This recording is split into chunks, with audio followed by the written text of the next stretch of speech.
honorable member of the House. Now, just 2 days ago, we learned also that two of the suspects in police custody escaped.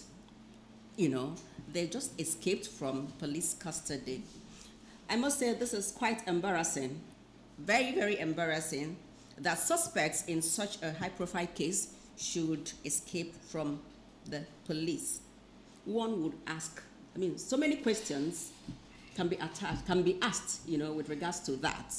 One of the questions is, was the escape as a result of sheer incompetence, on the part of the police or other people, or was it a deliberate attempt to subvert justice? I want to take it from here. If I say that your guess is as good as mine, it won't be out of place, because we woke up to behold such a unsavoring and unpleasant news about the escape. Let me use the word escape of the two suspects. We are really actually surprised. Personally, I found it like as if I'm dreaming, or like one of those scenes in the Nollywood movie. But it's a reality, because I haven't heard from the police mouthpiece, the police public relation officer, issuing a release to authenticate the disappearance of these hoodlums. Honestly, it is something to worry about. If not for anything, it goes a long way to show how unserious we are as a nation, because a law enforcement agency, you had such people who committed such a heinous crime within your grips, and all of a sudden you are telling us stories of their disappearance. It's really neither here nor there. But I want to lay my position from what the legislature, the 8th Assembly members said yesterday during the plenary section, calling on the police to expedite action, that these guys should be found alive. So I'm of the opinion that what happened has happened. Overflogging it might make it look so childish in the real sense of it. What we should be talking about is how to get these people. I think the governor of the state should be more worried that the security architecture, the effort being put in place, the gains made this couple of weeks, because for like 2-3 weeks now, the Anambra have actually slept for one night with their two eyes closed. Yes. Well, with this disappearance of these men of the underworld, one cannot comfortably say, okay, we've heard news, pockets of news from Unre. Somebody was kidnapped yesterday night. This is the news I heard this morning. In fact, a friend of mine was just telling me that the man kidnapped happens to be his in-law. And now we had the one that happened at Mpo, the flyover, to the three friends that were going on a visit, and how 2 of them lost their lives, and one was actually kidnapped. So it calls for worry, and I don't see why we keep losing our able-bodied young men just like that. A lot of between January 2024 to January this year, we've lost many lives. And if you look at those people, some of the people carrying out this dastardly act are really nothing to write home about. In terms of looking at them, you see that they don't even actually have a future, but they are bent on many people, destroying lives who have a lot to offer. So my own position is that the law enforcement, the Agune Chamber, the composition of Agune Chamber should step up their game, knowing that now that these 2 guys are out there, who knows what is really happening there. It might be the reason why we've recorded this. Within the few hours of their disappearance, we've had incidents of kidnapping here and there. Yeah. One in Anocha, and now the other one at Mpo. So I'm worried. From that. Yeah, as a concerned citizen, I'm worried.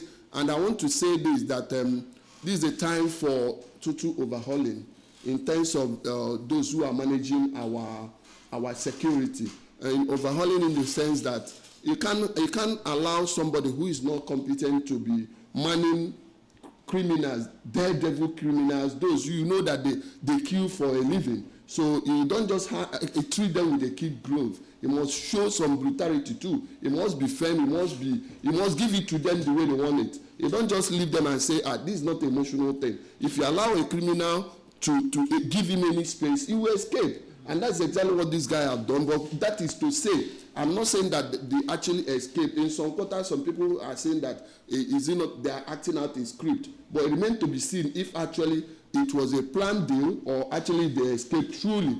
So I believe that by getting them, by rearresting them, we go a long way to force them to speak who actually is behind this whole thing. Because he got me worried that the state governor will be doing all he can, all he could to bring about lasting peace in Anambra, and some people will be somewhere sabotaging it. Yes. So it's really uncalled for. Yes. Then Chukwemeka Modele, may we have your thoughts on that? Yes, Comrade Abuchi Onwumelo has said it all. Let me just add my voice to this issue. This news has been raising dust since we had it. It questions the integrity of the police. I mean, how could they just tell us that suspects in their custody all of a sudden escaped? And we are discussing it. It is one of the reasons why I am advocating for the establishment of state police. The police, as you and I know, is not under state government. The police is working for the federal government. So what it means is that they can do anything at any point in time to sabotage the efforts of the state government in ridding the state of all forms of criminality. Somebody who is not under your control, you know what it means. You cannot control that person. This is not the first time we are hearing this kind of thing. So it appears that some people, just like Abuchi said, is determined, to frustrate the efforts of Anambra state government in providing adequate security for lives and properties. We cannot take that. I expected even the Commissioner of Police by now to tell us that those officers that were moving with these suspects to apprehend one of them that keeps the car, the vehicles they stole from people, have been detained. This is the punishment we have meted against them. We have not had that. You said they will be properly, adequately sanctioned. When will they be sanctioned? When will they be sanctioned? Before you know it, this will be a forgotten issue. All Nigeria can, It shows that we are very, very unserious, when it comes to development, when it comes to protection of lives and property. We cannot build a great nation this way. We cannot. We are just doing rhetorics. We are just doing rhetorics. No serious-minded country does things this way. Also, some Nigeria again know their coca. So, what the Anambra State Police Command should do, if they are really determined, to discharge their duties in accordance with the law, is to fish out, rearrest these suspects. They shouldn't waste time. These people are somewhere in this state. It seems like some people are trying to hide something from us. Let it not be that what we are hearing, that the death of late Honorable Azoka, Justice Azoka, has political undertone. So these people who have escaped could be the people that will reveal the real cause of Honorable Justice Azoka. Some people are saying that it's a political assassination. Yes, and some people don't want that to happen at all. So this is unacceptable. This is highly unacceptable. In fact, we want Operation Udogachi to come into this matter. Yes. Let them do all they can to see that these suspects are arrested and punished accordingly. Just like Abuchi said, after their disappearance, we started recording cases of kidnapping again. Why should that happen? Why should that happen? Yes. This state, whether our enemies want it, like it or not, this state must be livable. This place must be a place where our children, even foreigners, will do business, make merry, relax. And Governor Soludo is determined to make it work. So nobody, if maybe you want to create, the impression that the state government is not working, Doing enough doing enough in the area of security. Yes. You have failed. This government is working in every aspect of development, especially in security. So we know that as in every 12 there must be a Judas. Yes. There is a Judas, working for some people, and the thing is that Operation Dogachi, who are there for this state, should also look in this direction. Find out those who are frustrating the efforts of the state government in providing adequate security for the Anambra. That is another way to go about it.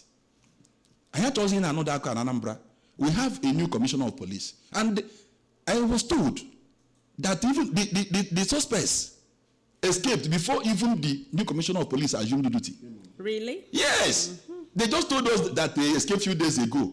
That was when they broke the news. This thing happened before we have a new commissioner of police in Anambra. So there is something. It's obvious that there's something they're not telling us. There's something they're not telling us. Yes. There's something they're not telling us. Madam being with his enemy. You see? So the police should make us to have confidence in them, because they are law enforcement agents. They should try to win the confidence of the Anambra by discharging their duties creditably. The police is no longer your friend. It's no longer a friend, because you cannot put your life in the hands of people you don't trust. Although possible. So we expect them to rearrest. We want them to rearrest these suspects and punish them accordingly. Those who murdered Justice, Honorable Justice Asoka, should not get away with it. They should be made to be faced. The music. And when you a murderer. Open a treat here with kid love. That means we don't have a country. Right. Yes. So I don't got a good mate. Right. Yeah, I think it's now too glaring for all to see. Our positions are not far-fetched from what we are getting out there. A lot of people are crying out that it is becoming too unbecoming. We are no longer safe. People are becoming too afraid to talk.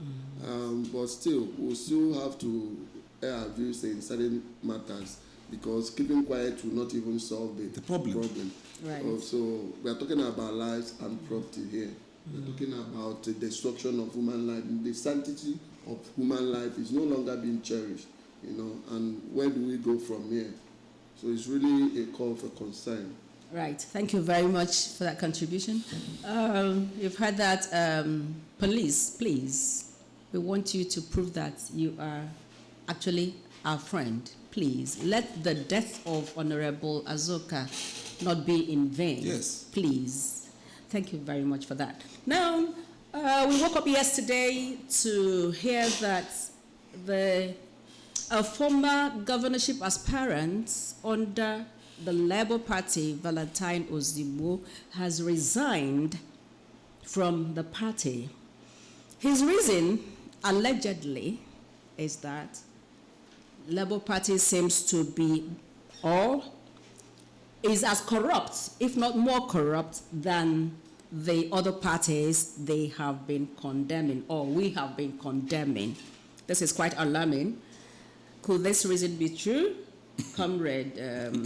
Well, I wouldn't want to delve into the intrigues of partisan politics, but I must state categorically, my own will come in way of advice. You know, it is a fundamental human right to belong to any group which he deems fit. I don't begrudge him for that, but I must tell him something. It's not about the hood does not make a monk, but we've not seen any monk without a hood. Meaning that it's not about shopping from one political party to another. The end thing should be concentrating his energy. The money is going to spend in the new party, trying to build bridges, trying to make his face known, because definitely there must be horse trading for him to emerge as the candidate of the party. You must have spent through your nose, going by the nature of Nigerian politics. Yeah. So I will advise, you've made your mark when you were the Labour Party candidate in the last election. We've seen what you can do as a person. This time, I wouldn't want to see him going ahead, spending more money. He should support the incumbent. They are from the same senatorial zone. This is my personal opinion. You know, the money is going to throw about. He should use it. Let his impact felt in Anambra South. It's not being felt there. In terms of organizing things that will help the youths and the women folk, when you are doing that, supporting the incumbent, you know, by the time he must have been concluded his second term in office, definitely people might begin to look into your direction, because you've attempted the first time, you've seen that at least you came out second. Yeah. You know, so this time around moving to another party might not do him a whole lot of good, unless there is something he's not telling us. Some people are saying that he's doing that, he's positioning himself for a political appointment, which is his own right too. It's not bad if he decides to scheme for such. You know, we don't, like I said, I don't begrudge him. It's his right to move to any whatever he wants and whenever he wishes to. So, but the point I'm trying to make, it is not always good junketing from one party without adequate results. I've not seen much of results. I'm even hearing that even his closest ally or some people will say his godfather, because the way in the last election, there's a big masquerade who were solidly behind him. I heard there is a bad blood between them, which I've not gotten really the full information. So talking about Labour Party, like you said, that is more corrupt than every other political party, that is what I wouldn't want to, because this is a platform you assured us that has the best political ideology and all that. And today you are telling us that it's more corrupt than others. And now you are aiming for the ruling party at the center. So I want to advise Ozigbo. I might not be in a position to advise him, but let it be on record that I said it is not about moving to a political party. You can create. Do you know that I didn't even stay in the Labour Party and maybe vie for the senatorial position in Anambra South, the vacuum created by the late Colossus, late Senator Ifeanyi, that would have made me to draw him closer to the people again. Start from the Anambra South, show your face, let's see what you can do. We've not heard much from you. Rather than coming from the Transcorp where you've done well in your private life, coming to become the governor of Anambra State, much what have you heard about Ozigbo. But in terms of doing the politicking in Anambra State, I think he has to go back to drawing board and not changing party. Start from the grassroots. Now, sorry, while we were talking, Comrade Prince Emeka Carlo joined the conversation, and now can we hear your thoughts? You know, Valentine Ozigbo just resigned from the Labour Party with one reason that allegedly that LP is more corrupt than the other parties. What do you think about that? You know why they don't allow anybody that commits murder to give explanation? Because after explaining, if you allow him, you will feel like embracing and hugging him. If somebody killed anybody now, and you are in the law, they don't even allow, in Igbo land, they don't allow you to talk because there's no reason for you to kill. So that if the person is allowed to maybe give his reasons, what led him to that, you will even embrace him, hug him, and give him a handshake. Yeah. So I had always known that politicians are flirts. Carpet crossing didn't start now. It started from the CNC, is it CNC or whatever days of the Obafemi Awolowo, Zik era, and I'd always believed that political parties are like vehicles, transport vehicles, airlines. Ekenedirichukwu, you might be going to Lagos, you choose Ekenedirichukwu.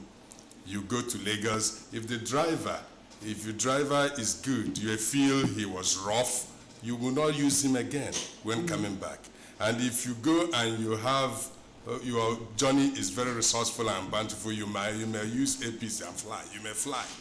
You may no longer use the road. So he who wears the shoe knows where it pitches. It's like I heard Adumi Abuchi saying, it's his right. Sure, it is. And this is today pulling tricks, politics. You know, it's just pulling tricks. Igbo saying dorondoro. You can belong anywhere. If you feel this, your bread will be buttered. How many people are thinking for the masses, even in this thing they are fighting? You see a sadist, a stingy person who can't even look after the family or give arms to the siblings or kinsmen. Once he or she starts thinking political, that he or she wants to go for political, he starts floating bringing bags of rice overnight, foundation. That person turns philanthropic, and that's why we always say when going for charity or philanthropy, leave the camera and the microphone at home. You see them, they are covering them, sharing bags of spilled rice and all those to people. They don't, at the end, let a commoner go to beg them for alms. They will not give. Yeah. So they are looking for their stomach infrastructure. Everybody wants to better the lot. No, but how many of them really care for the people? I was opportune to meet Dim Chukwuemeka Odumegwu Ojukwu in 2008 when I wanted to do a Rata event. I wanted him to be a special guest. I knew he was not going to give me money. I knew it then. But I wanted his presence. I wanted him in Anambra. And today, all my folks across the country feel so good that they were able to see the warrior. When I went to him, he said that in leadership and governance and administration, that public aspiration are often at variance with their welfare. So no good leader should follow public aspiration most of the time. They vary what they think, what they aspire for, vary mostly from their welfare. So Zibo, this is a highly individualistic affair. Like there are things you don't tempt a man with. His means of livelihood, his trade, his vocation, his spiritual life, where he worships, and then his love life, who he blindly follows. You don't go into those. You don't give what you don't have. If you are not a master of it all, you can't call the shots. In leadership, if you are not the governor, you're a deputy governor, you're a spare in Nigerian concept. If you are not the president of an organization, you are like, Albasan just said, you can advise, you are an advisor. It's for me to now implement. If you show so much interest, it becomes, what they say you're overzealous. You don't show at all, it becomes insubordination. Ozigbo had not been the alter ego of Labour Party. He's been like a child, being pushed.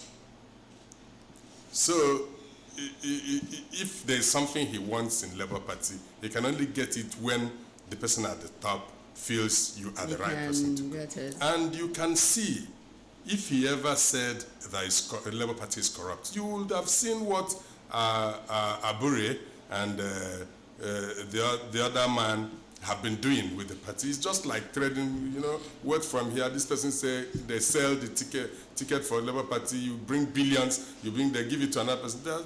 This is a party that never had a structure before, and then they started shopping for people. Anybody, whoever you are, if you have money, come and take this position. Yesterday, I heard people calling around.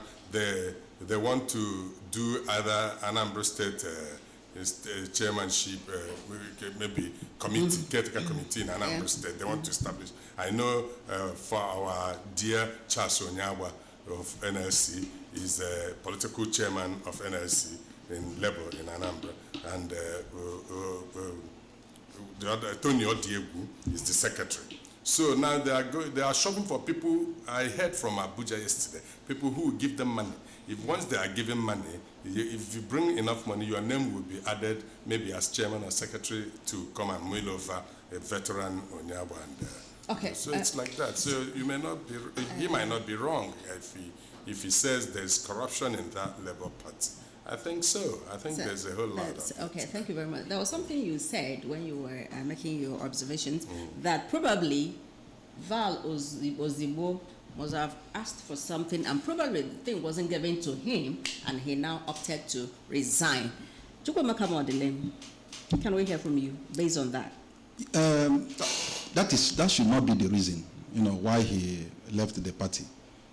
Val Ozigbo was the governorship candidate of the PDP in the last Anambra gubernatorial election. There were, capable hands who were there before he joined the party. At the end of the day, the party chose him, as their governorship candidate. And today, he has cross-carpeted, from Labour Party to APC. One thing about Nigeria politicians is that they speak from both sides of the mouth. Sorry, you said PDP. PDP. He was of PDP. Of PDP then. Labour. What of Labour in the last one? He said that? I mean, he was looking for tickets. He was looking for ticket in the Labour Party. He wants to be Labour Party candidate in the last election. No, not in the last election. No, I mean in this last election. Who was the Labour Party candidate? Oh, Val. The Labour Party candidate in the last election. He was the Labour Party candidate last election. That's Val. right. He was second. He came second. He came second. So he was the Labour candidate. Thanks for that. So now he wants to contest again with that same platform, and he felt he would not get the ticket. He would not get it. So he decided to move to a place where he thinks he can secure, a ticket to contest the 2025 Anambra governorship election. Just like what you said, this is about their own interest. Okay, it's not about what they are going to do for the masses. If you want to really work for a people, you feel that all is not well with them. Okay, you have to, do the needful, go about it the right way. If you don't get it today, you will get it tomorrow. You must stay where you know that you will get it done. So going to another party shows that it's not after what is going to do for Anambra State. He wants to be a governorship candidate in this coming election, and that is just that. So that is why I don't take Nigerian politicians serious in terms of the campaigns. Okay, they do in public because they are just doing that. Okay, to win. Okay, the heart of the masses. Yeah, they are telling people what they want to hear. What they want to hear. That is just what they want to hear. It's what they are telling people. That does not mean that is what they are going to do when they win the elections. It's not done that. They've never done that. Okay, so even the past administration, at the federal level, promised us so many things, and they didn't even do one. Okay, so we have been seeing that in Nigeria. So what if Val really believes in the ideology of a Labour Party, which he once told us that is the right place to contest the election, he should have remained the Labour Party and wait for his turn. Okay, moving from Labour Party to another. Okay, shows can't you call Val Ozigbo and put him on? Yeah, sure, and find out reason why he left Labour Party. You get what I'm saying? And find out, because I think there's a whole lot of divisions in that Labour Party, and if somebody, some people have different idiosyncrasies and the way they conduct themselves. When some things go beside, and most people may not decide. Most people may decide they don't want to be part of that kind of madness or whatever. people everywhere. You can see so many divisions, so many factions in Labour Party, and everybody is looking for relevance everywhere. It's not like this one that APGA is organized. It has a leadership that is one. There's a judgment that says Sly is the national chairman of APGA. Nothing more. The Supreme Court has affirmed that. So that's what it is. APC doesn't have such problem. Labour Party is just like a younger brother of PDP, when it comes to instability and not having cohesion. Okay. Yeah, so, I think there is something we missed out there. Val Ozibo was the candidate of the PDP for the last governorship election. Yeah, because I said that, and we got me confused. I started aligning with you. I asked you a question. Because why though? I asked you who was of Labour Party. That's what I asked. Labour Party, no, they didn't have a candidate then. They didn't have a candidate then. Because their candidate was kidnapped. Then, and up to now, he has not been seen. Yes. So I think As one Abasimelo. I know. Yes, one Abasimelo. Up to now, has not been found. We don't know his whereabouts. So the party came second. But what we are saying is that politicians should believe in the ideology of their party. If you go to the West, especially America, you'll find out that they have two big political parties. Democratic Party and Republican Party. Democrats, okay? Democrats have their own ideology. Likewise, the Republicans, okay?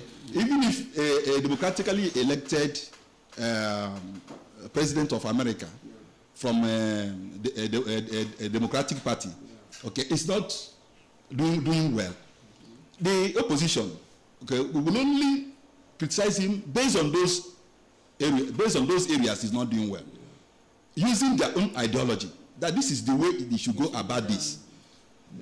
That is the way it should be done. And this trading blames whenever you want to conscript to find talk down on where you want. So what they are just telling us, just like what I said before, the reason he gave, which I've read in some reporters, that is leaving the party for another party and still for how to render service to the Anambra. And just like what Prince Emeka Kalu said, it is just about individualistic tendency. And many people will tell you that you are not talking about the Anambra. It's just how to feather your nest, and the honest political gains, are not actually from the Anambra. If it is from the Anambra, I will tell you that we can key in to the legacies or the development going on in this state at this particular time. Soludo is doing well, for crying out loud. Everything mustn't be contest. And even I'm surprised that Prince, who always champion the cause of not always engaging in Dorondoro, that there are things you discuss behind closed doors and it will be settled amicably. I'm surprised you are not advising some of these politicians. When somebody is doing well, the next thing you do is to allow the person to continue. You don't change the No. What I'm saying, see, I think one of the reasons Val left here, because I didn't want to say this, is that their alter ego said that Soludo is doing well, that nobody should contest this second tenure, that they should rather put the money into security. You heard that? That they should put the money into security, save their money for any contest. They should put it into security. That means donate to Anambra security. So he said it. Okay, right. Let's not dwell so much on this. I think we have made our various points. Now, there's one thing bugging the minds of the people now, the Anambra and Nigerians at large, and that is the issue of the increase in charges by the CBN, ATM transactions, We want to revisit that because we talked about it last week, and still a lot of people are still not comfortable with the increase by the CBN on ATM transactions. And we understand that maybe by next week, first week of March, the thing will take effect. The increase in transaction charges, ATM charges will take effect. But now, I know that a lot of many POS operators have already started increasing the charges, where we have not even gotten to the time where the thing is supposed to take effect. What do you think about this, Prince? What do you think about this? Can it be justified that from all the explanations given by the federal government, from CBN, that we should just relax and take this bitter pill, as I call it? Well, from the information I had, from what I feel I know, this thing, they have said if you withdraw from your ATM of your bank, it's cost free. Yeah, but another bank It's cost free. Another 100 naira, another bank, and if you're withdrawing from another bank, 20,000. For that 20,000, you pay 100 naira, and then the 100, POS 100 naira. Yeah, for Then 20,000. if it's from maybe that 20,000, the POS person merchant will charge you about 500 naira or whatever. Such policies, the only problem is that they don't come and enlighten the people, engage the people before coming out with such policies. Let the people see A fortnight ago, today is Thursday, about 2 Thursdays ago, the NLC, and almost 3 weeks ago, or 2 Thursdays ago, the NLC leadership were interfaced with the federal government because of a policy they brought out that was seen as termed obnoxious, without consultation. And they said they've consulted. So which organization is largest in Africa than the labor market, the Nigerian Labor Congress, the organized labor? You don't consult them. You go in, you come out with a policy. At the end, this government, federal government, has been known with this. From the inauguration point of Mr. President, he said something that he later started reversing. But I think what they do, me as a person, that's my style as a person, or what I believe in. I can build castle in the air and put solid foundation beneath it, and it stands. So I'm not part of those who say, yes. I'm not part of those who say, don't build castle in the air. So I think what the federal government is doing, they are building castles in the air. They psych you. They test the deep ocean with their legs. And if it's very deep, they withdraw it. And then they build this. They say if you want to go high, you aim for the sky. If you land somewhere in the blues, there you're cool with it. So they build this. Me, I keep building castle in the air. And I will be ready to put a foundation, and it just drops on the foundation. It sticks. We chuck it. It's you build castle. So once they brought this, we now come and say, why didn't you do this? Why didn't you explain to? They'll bring the explanation. Like I'd always said, you allow a moderator to explain. At the end, you give him a handshake. But you look at it. If they are trying to strengthen the economy, the financial institution, the regulation they are bringing out, there must be something useful. But sometimes you may not know. I keep saying it. That thing Ojukwu told me is deep. I just crammed it that day. 2008, that in leadership, don't always follow the public agitation, because their aspirations are often at variance with their welfare. Yeah, of course. That's when he told me that if he knew what he knew now, he wouldn't have listened to about market women, students, and others to declare what he did. So that's the kind of thing I think this government, they are doing. They just build that castle and now start, feel your pulse, check what you do, how you are going to react, and they can now bring it down. I think they will still. So they don't have foundation. They don't have foundation. Maybe you go and teach them. I think one thing is certain here. The Nigerians we are used to this kind of policies, which seems to be anti-people in the real sense of it.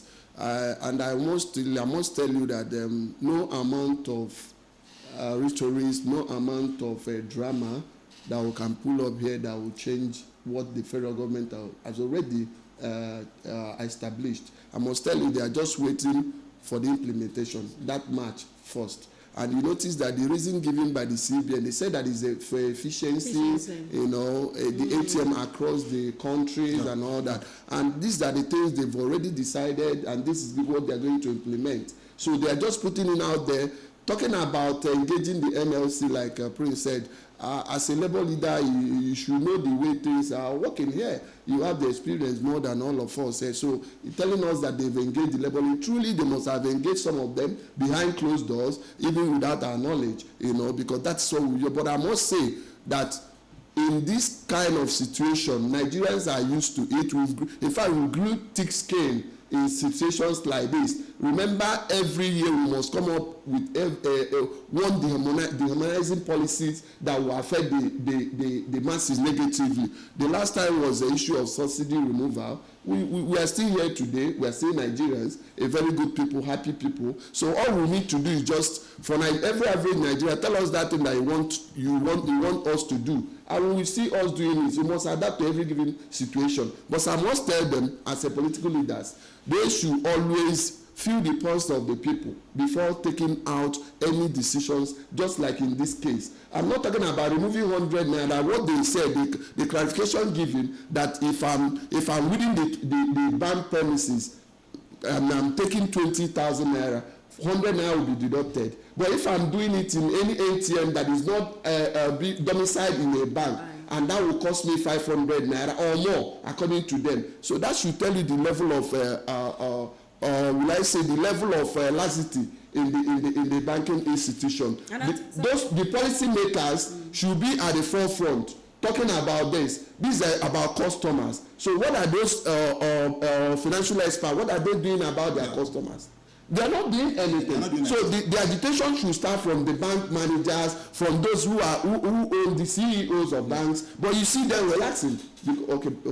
Because I think I think we have with us Val Ozigbo, and it would be good we hear from him exactly now that everybody is at peace with the news that broke out that he has left the Labour Party and maybe joined the APC, and people are confused. People are sharing different views.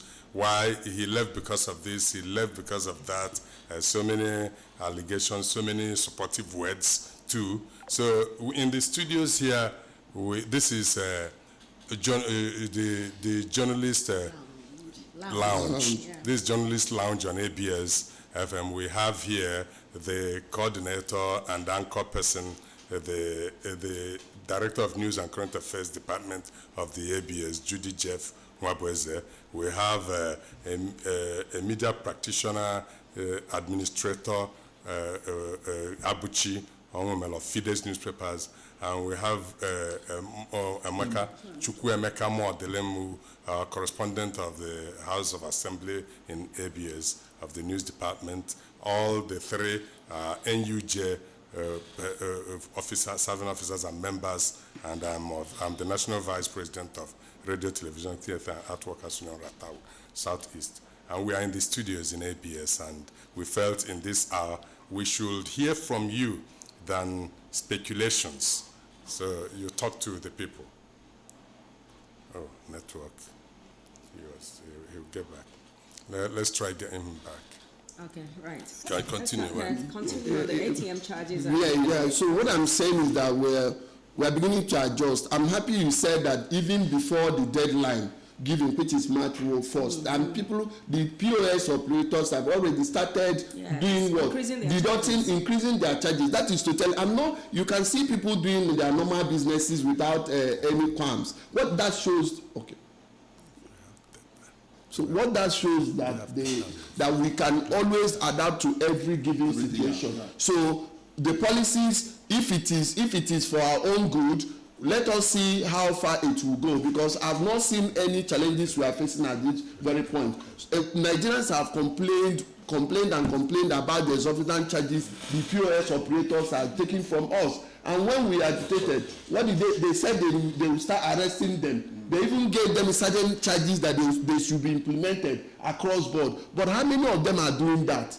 You take 10,000 naira, the same charge, what they take from you here will not be from what they will take from you in the point B. Point A will be taking 100 naira. The next person will tell you, I'm giving you pay me 300 naira. So Nigerians are not really complaining about some of these policies, because whether you implement it or not, we are being subjected to that abject penury we've already gotten ourselves into. The economy is not really working. What an average Nigeria is talking about, whatever that will make me go to the market, get some food items in an affordable rate. If you can give me that, give me electricity, you see me doing my thing. Yeah. And you'll be wondering, where are they deriving their source of happiness from? It is because we are used to this particular situation. So there's nothing new. CBN should know that if they are taking 500 naira, taking 100 naira, when I'm in need of it and I want to have some transaction in ATM, I will go ahead and do it, regardless of how much you are taking from my money, because this is Nigerian for you. We condition ourselves that whatever implementation the government is coming out from, we must do it. But that should not. They should listen. They should understand that Anambra is a peculiar state. Most of us here, you will see some people, many Anambra people may not even know about what we are talking about. You know why?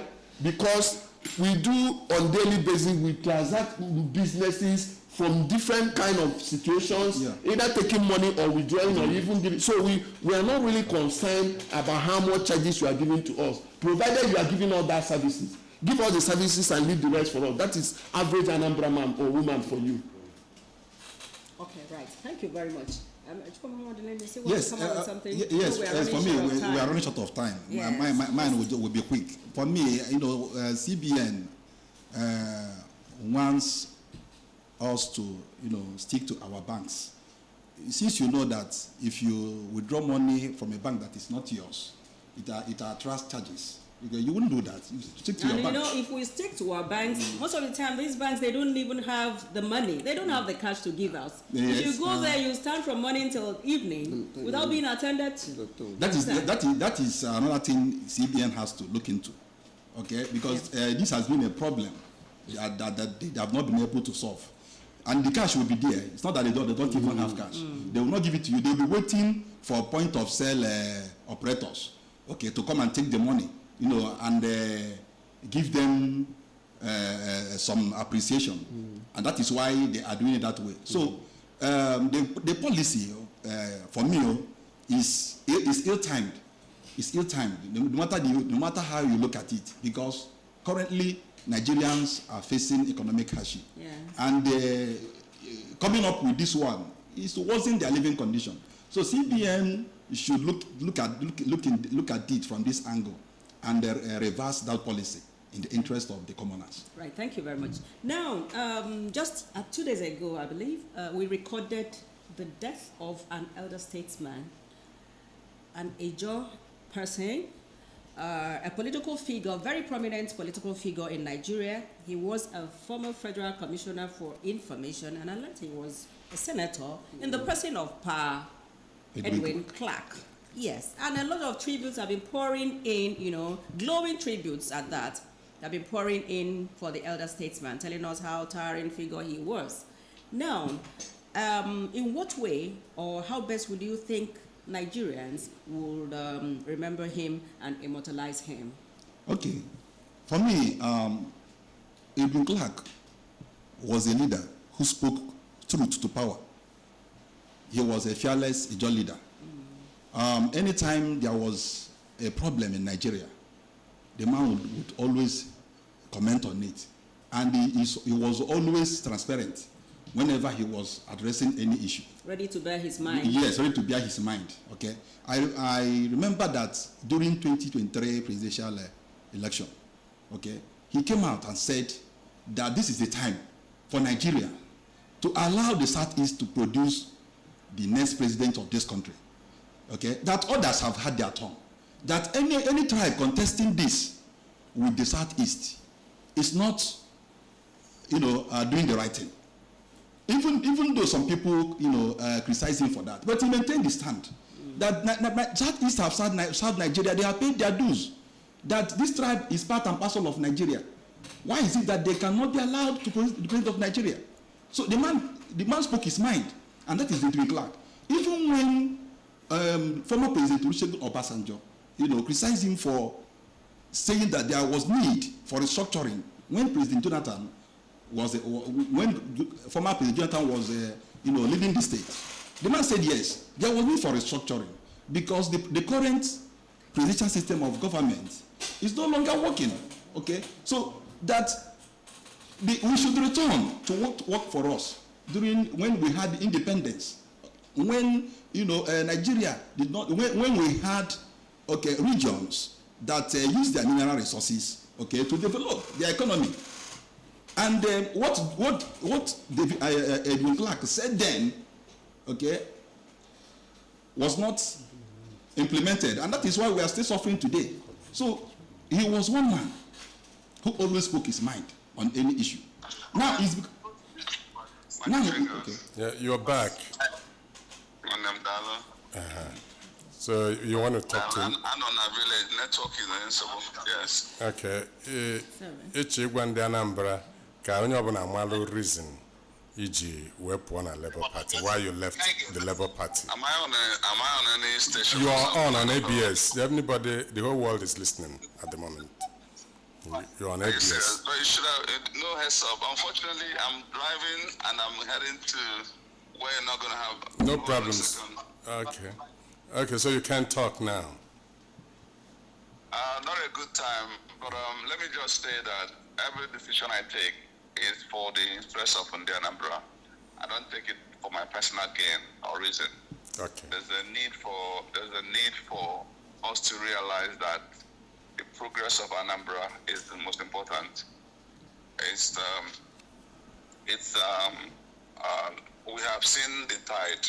We have seen the level of insecurity. We have seen the arrogance in governance. We have seen the ACODO. We have seen all the nonsense going on in Anambra. Is that why you left? Yes. Is that why you left Labour? Okay. Okay. You see, we don't give heads up when we want to call you and get a fact. So maybe he needed a heads up, and we won't give heads up. And the reason for calling you is now for you to come and discuss ACODO. That wasn't why you left Labour Party. We wanted to know why you left Labour Party. You said they are corrupt and all those. We wanted to hear it directly from you. So all those, because people have been told rather than go spend their money to contest, they should go invest it in security. And I do not think one must be a governor before you contribute to security and those. Please, let's continue with the. Yes. I was saying that late Edwin Clark, was a detribalized Nigerian. He was a tribalized Nigerian, and he's one of the reasons why President Bola Tinubu recently signed a bill for the establishment of University of Environmental Technology in Ogoni, River State, to give them a sense of belonging. Because when that university is established, a lot of citizens of that region will be employed. So that is what Edwin Clark is known for. We'll remember him for that, for being a tribalized Nigeria. Just in one word, how do we remember him, The Jaws, he's the Jaw leader. If you say he's not tribalistic, I will argue that.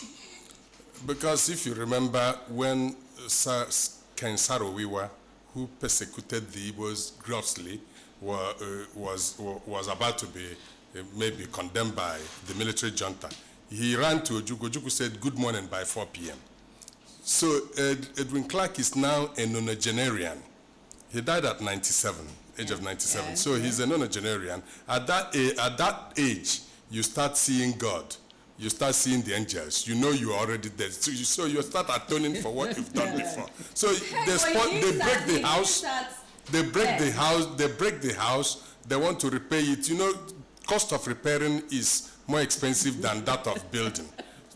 Until they start, and a Jaw man born today starts seeing the Igbos as the brother, starts rebuilding, paying back for the abandoned property, whatever they did on the Igbos. Until then, the Igbos should not be seeing themselves as brothers of a judge. So saying that is when he had lost favor from the leadership, the powers that be, he now started seeing that the Running closest back person to is the Igbo man. so-called brothers. Yes. My father was a victim of. So I heard abandoned when he said property. that the Igbos, this should be zoned to the southeast. He was not what the only one. work did he put to that word? And I can remember he was not the only one who said it. Right. What Late by work? Adebanjo. His own. Adebanjo said it. Yes. Who did he support at the end? Leave all those. It's only Igbos that don't go back in-house. Because if the Igbos behave like Hausas or Yorubas, now that Soludo is doing well, what they would come is to rally around him and say, let's endorse him for a second term. And Right. if you do well, you take a bow. If you do thank well in a first stride, you take a Thank bow. you, thank Everybody will want to contest and contest and contest. Thank you very much, thank you very much. Well, that is where we wrap it up for this program on today's edition of Journalist Lounge. Join us same time next week for another interesting conversation on this program, News and Current Affairs program, Journalist Lounge. And from all of us here, it's Judy Jeff, the anchor person, JJ for short, saying goodbye till next week. Bye for now.